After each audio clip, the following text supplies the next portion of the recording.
back, everybody, to another episode of the Nonprofit Show. We have a really heavy-duty show today that's super important. And at the same time, we're kicking off National Cybersecurity Awareness Month.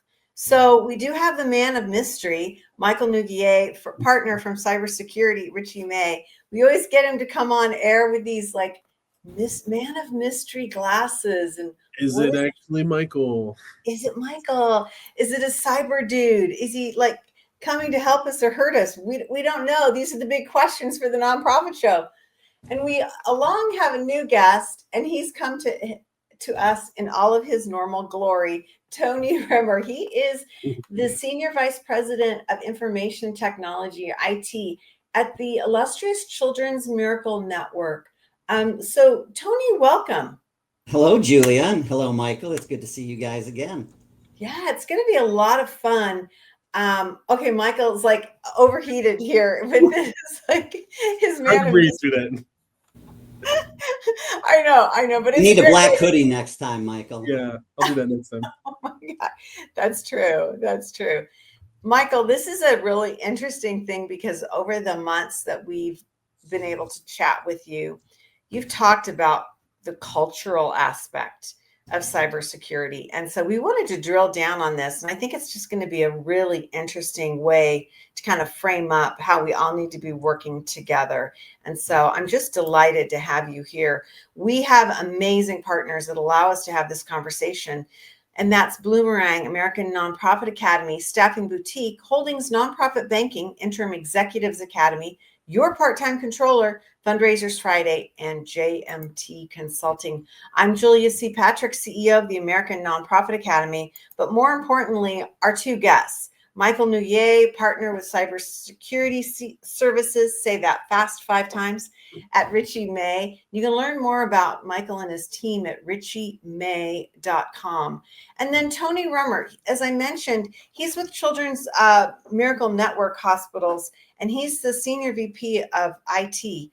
And wow, Tony, I feel like you have a lot cooking because you're dealing with cybersecurity, but then you're dealing with HIPAA, you're dealing with children and minors, and you're multi-state, right? Yes, we are. So there's a lot going on with cybersecurity, and for us, culture is one of the big things because the place that you get penetrated a lot of times is at the end user. So to have a good culture and a good workforce and a trained workforce, certainly helps out with our security. It's such an interesting thing. Michael, for you and your team, looking at the many different types of businesses that you all work with, I've got to believe that Children's Miracle Network hospital system has got to be kind of like at the top level of all different things coming at you. Yeah, I brought this up several times, right? When we're working with organizations that have a mission to do the best in the world, we want to match our mission with theirs. And so, right, our mission is to help empower organizations to thrive securely, and that's exactly what we want to do. And when your organization has a mission that is out there doing the best of the work, right? Like this is raising funds to support children through thriving in life, right? Like that's what we want to focus on. And so it's important for us to drive that cultural aspect for cybersecurity across any organization. Yeah. It's really interesting. We talk about cybersecurity. We're talking about it more and more on the Nonprofit Show. I would say it's like one of the top 3 issues that we are confronted with in the nonprofit sector. And so I want to start off by asking you both, who the heck is responsible for cybersecurity? I mean, who does the buck? Where does the buck stop? Tony, I'd love to start off with this one. We take a major part, but it is everyone, and everyone has data in their normal jobs. They have computers, they have logins, they have credentials. So everyone has the assets that people are going to try to get a hold of to break down our defenses. So it's our responsibility to train them, but it's everyone in our whole organization's responsibility to use the information that we give them. The other thing that they need to do is protect the information that is given to them. So through reports, stuff on their desks, they need to protect the assets of the organization. And we try to train them and give them the tools that they need and understanding so that they can do that. So let me ask you this question, and then I'm going to ask Michael to kind of chime in on this too. Is this somewhat of a shock when you say it's everyone's responsibility? Do the thousands of employees that you deal with all the things that they have to know and learn and keep up on, is this something of a new message? Tony, I'll have you answer that first. Yeah, well, I think it is evolving. When cybersecurity was new and you had to take care of an organization, there were certain people in the IT department that has gone out there and understand what needs to be done. As you get more and more sophisticated in your cyber defenses, you learn the points that are going to be attacked, and that is every employee. And so the transition is moving out of IT and into responsibility at the endpoints that are attacked. Yeah, really interesting. Michael, same question to you. Do you feel that as you look out across the landscape of Richey May and Richey May clients that you're advising, are folks understanding that it's everybody? It's not just those dudes over in IT. And I say dudes because generally it is men. I mean, because this is a cultural shift, right? Yeah. I don't think Tony could have said it any better. It has evolved, and I've only been in cybersecurity for 22 years now. Right, I was newbie here, and so like it has evolved. Right, it used to be IT's function. It used to be there, but as we started to evolve into these more sophisticated attacks and protecting against them, we started seeing that like we needed more help, and that help really had to come with our frontline defenses, those that are managing our data and managing things that are sensitive within our organization. And so, right, like that cultural aspect is so important, and this is going to be like a thriving statement in and of itself, is that like for so long organizations have hoped that they wouldn't get breached, and hope has then become a liability when it's your only defense, right? And so really that cultural aspect and bringing, right, empowering resilience across your entire employee base, giving everybody a pitchfork, right? Let's go back to like the back in the day when like let's get the whole crowd to fight for a standard iron feather. Yes. Yeah. And fight for something. And so like everybody needs a pitchfork so that they can do what they need to do to protect your organization, your mission. It's just fascinating because I always say hope is not a strategy. Yeah. And we hear, we have hope. We use the word hope a lot in the nonprofit sector. And so I think it bleeds over. And I love what you said, that people are like, well, fingers crossed, this isn't going to happen versus no, this is going to happen. Let's, I love it as a team, fight this. It's absolutely fascinating. I've got to believe that it's a message that you keep having to amplify and bring in. And Tony, you talked about that in terms of training. It's got to be a massive challenge, right? Yeah, it is. So when we have found that when we do long segments of training, people stay keenly attuned for a portion of it. So now what we try to do is we try to take it in smaller bites. We have a number of different channels, and one of those channels is our cybersecurity channel in our organizational messaging applications.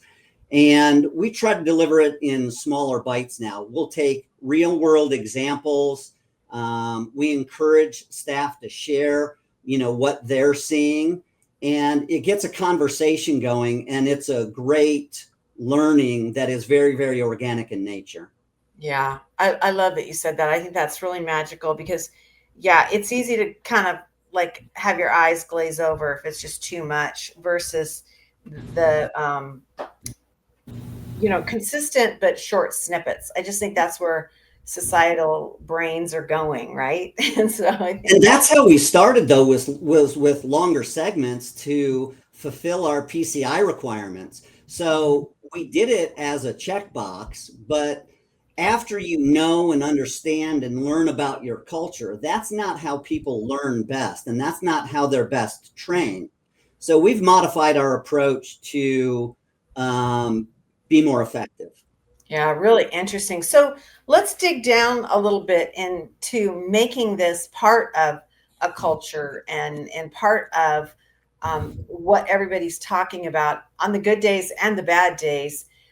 What are you seeing, Michael, in terms of organizations making this part of the normal conversation?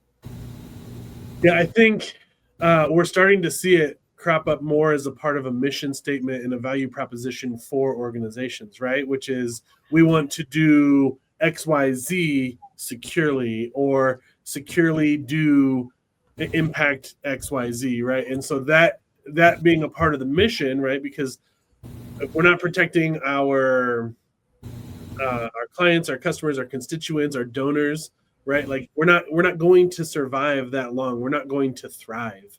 And so we're seeing it come from there and then drive that mission down from the top levels of an organization, from a nonprofit down to the employees, which is where Tony really hit on it, right? Like micro-learning has proven to keep knowledge flowing inside of your mind rather than taking a 1 hour training once a year and waiting till the last second to do it because you know you're going to get an email from your boss to take it. And so, right, it's really driving it from a missional perspective down to your organization.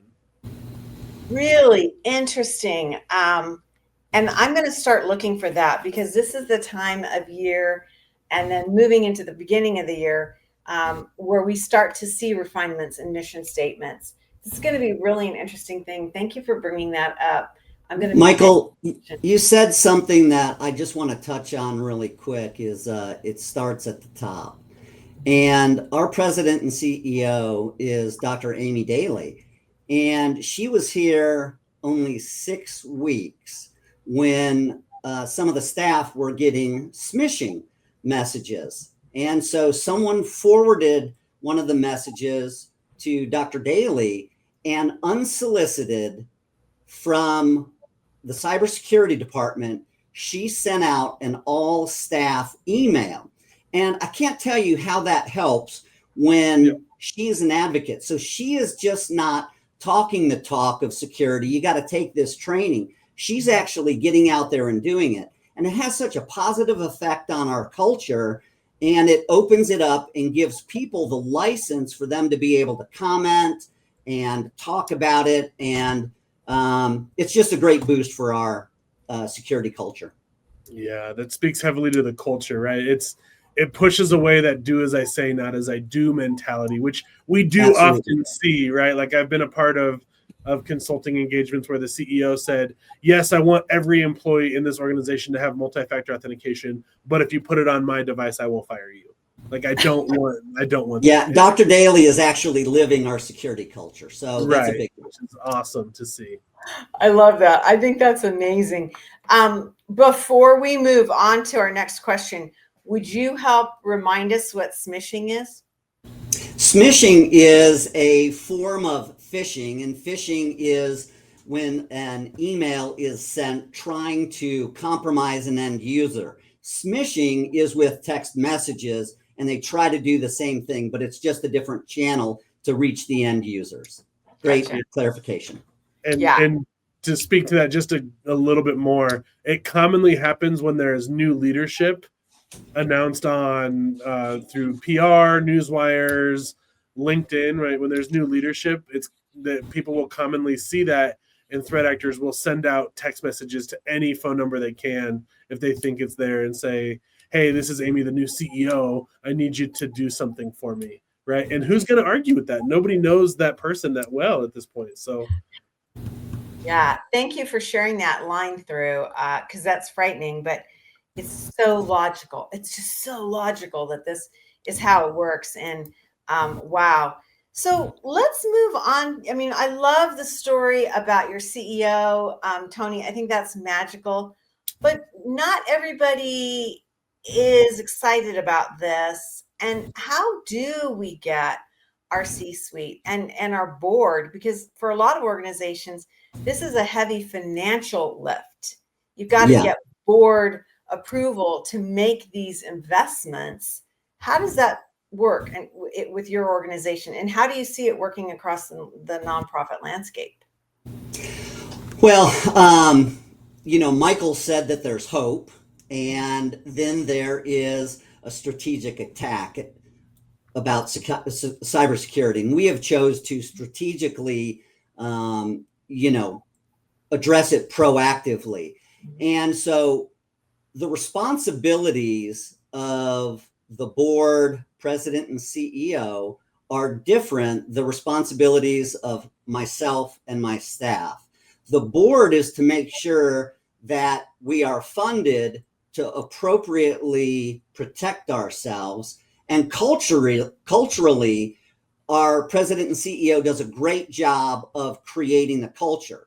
And then it comes down to the cybersecurity staff to implement the right tools, have the right policies, do the right training, foster the culture that has been, the tone that has been set by making it engaging. And so one of the other things that we do is when someone does get phished, we never, ever shame a person. We always talk to them. What did you find about this? What should have been alerted? But they're a victim at the end of the day, and we are victims. And so we want to make it a comfortable environment for them to participate in. Yeah, that's a huge issue. Well, let's talk about that a little bit more, because in the green room, wow, Michael, you shared an amazing story. You're on a plane all the time. You're flying around the country. You just flew back from Washington, D.C. last night. Share with us the story that you talked about with being in D.C. and learning about how another organization uses, if you will, shame instead of positive reinforcement. Yeah, absolutely. I think it's important to note that this wasn't the first time I've had that conversation either, but it just happened to crop up, which is, I get this question all the time. It comes in different flavors, but the gist of it is, how many times can an employee fail at phishing before we fire them? Right? Like that's what we need to do, right? And to Tony's point, they're a victim, right? And we need to look at them as a victim in this case, right? They've been targeted, and phishing with the introduction of AI has gotten so much more sophisticated and harder to identify that it's hard to just blame a single person for falling for it. And so what we focus on from our methodology and a cultural aspect, because this is all comes back to culture, is shaming creates a culture of fear, and not one that incentivizes somebody to come out and say, hey, I accidentally clicked on this. Every phishing engagement I've ever been a part of from an incident response perspective, if the person that clicked it would have just told us when they clicked it and remembered anything about it, would have saved us hours and hours of downtime, costs a lot of money. According to FEMA, about $7,500 an hour. So that's a lot of money to lose on that. And so, my response back to this person was, listen, you're going to create this culture where everybody's they're still going to click on it because they're going to fall for it, right? We're all human. We all make mistakes, but they're not going to tell anybody. And if you don't find out until it's too late, then that's on you. But if you create a culture of positive reinforcement, one that incentivizes the user to come forward without any negative aspects, right? And say, hey, I clicked on something. I'm afraid that it might have been phishing. We should do an investigation.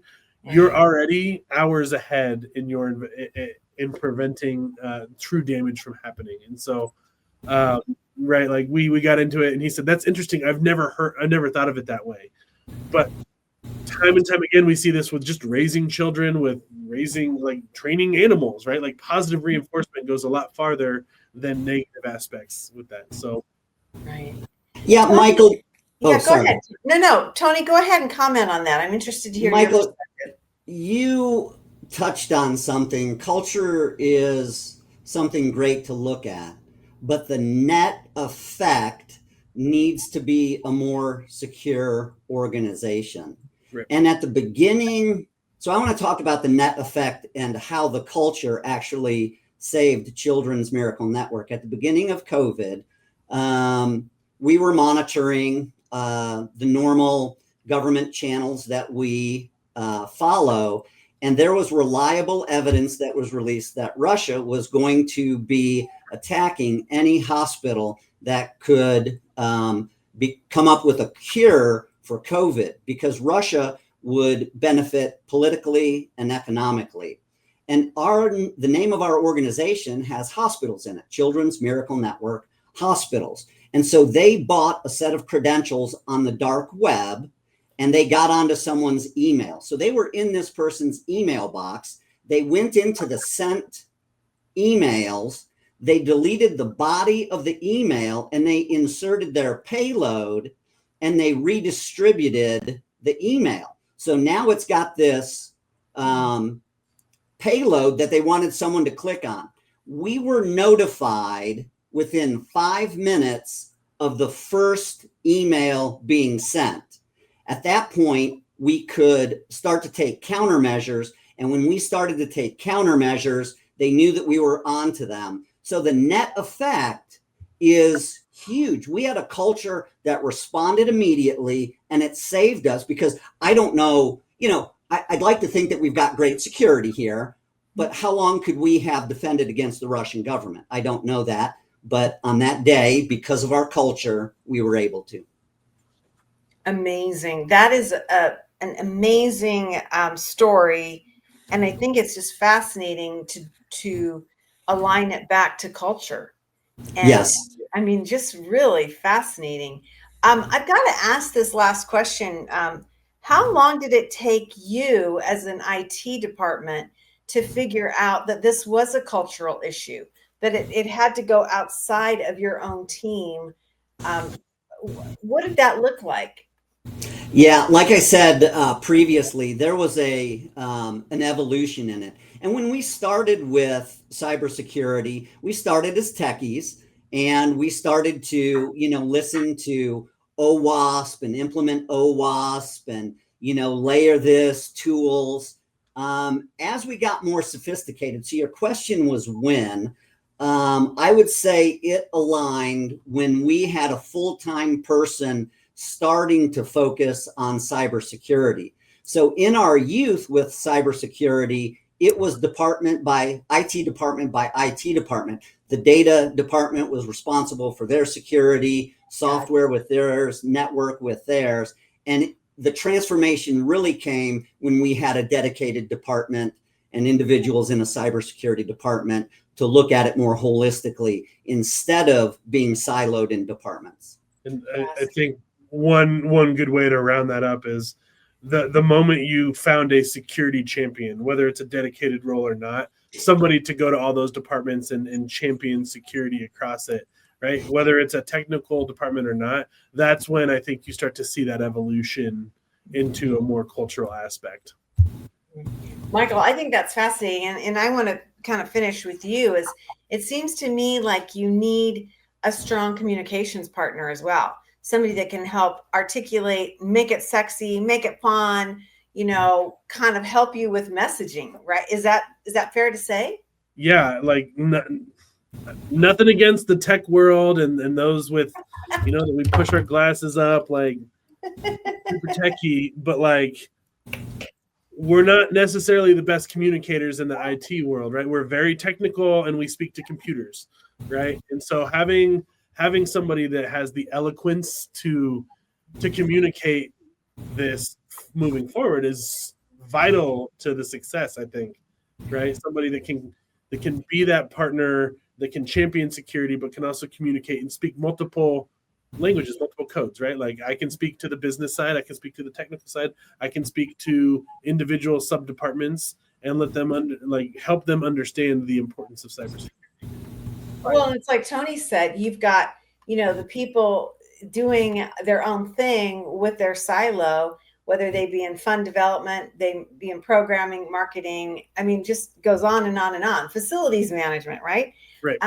Wow. And then trying to harness all that energy and those attitudes to make it something cultural. That's an incredible journey. And it had to be something that was, and if not, it's continuing to be a learning journey, right? Absolutely. I mean, Tony, are you seeing that as well? That this is not, it's not a one and done, that you're still kind of having to try and bring this forward? Yeah, the whole security landscape is evolving, and it wasn't too long ago that predominantly cybersecurity was after credit cards, and you don't see that quite as much anymore, and now it's migrating to ransomware, stealing people's data, and as the landscape changes, you need to address different audiences, different ways to protect things, and you just have to be aware of where the industry is going and then adapt and change. Yeah, really interesting. Well, I think this has been a fascinating conversation with both of you. I don't think that anybody would just automatically off the top of their head say, oh yeah, cybersecurity is a cultural issue. So I really appreciate you coming on to the Nonprofit Show and helping us to kind of reframe this, because this is the long game. I loved what you said, Tony. It used to be we were all worried about the credit cards, and now we've moved on to something else. And so really, really, really important and super, super interesting. Michael Nouguier, he's the partner at Cybersecurity Services with our friends over at Richey May. And again, you can learn more about Michael and his team at richeymay.com. Tony Rehmer, he's the Senior Vice President of Information Technology at the amazing Children's Miracle Network. They're a series of hospitals that are dedicated to the health and the welfare of children across our country. And you can learn more about Children's Miracle Network Hospitals at their website, children'smiraclenetworkhospitals.org. What a fascinating discussion. And again, we're kicking off National Cybersecurity Awareness Month. This was a great way to start the month. Yes, it was. Thank you, Julia. It's been fun. It's been fun. Michael, you always bring so much to the table. You always get in front of me with new ideas. Sometimes you do light my hair on fire, but I really liked the shift today and how this is not just an IT issue. This is an everybody's issue. And so thank you for kind of elevating us into having discussions with our C-suite and our leadership and our boards so that this is everyone's issue. You painted a picture, both of you gentlemen, that, all of us have pitchforks at the gate, to combat the scourge of cybersecurity incursions. And so I'm really appreciative of both of you coming on the Nonprofit Show. We have amazing partners, and they include Bloomerang, American Nonprofit Academy, Staffing Boutique, Holdings Nonprofit Banking, Interim Executives Academy, Your Part-Time Controller, Fundraisers Friday, and JMT Consulting. These are the folks that stand with us with their pitchforks, I might add, day in and day out, so we can bring you the Nonprofit Show. Gentlemen, thank you so much for being on with us. You've given me a new lens today. Thank you, Julia. Always a pleasure, Julia. A lot of fun. Hey, everybody, as we end each and every episode of the Nonprofit Show, we end with this message, and it is to stay well so you can do well. See you again.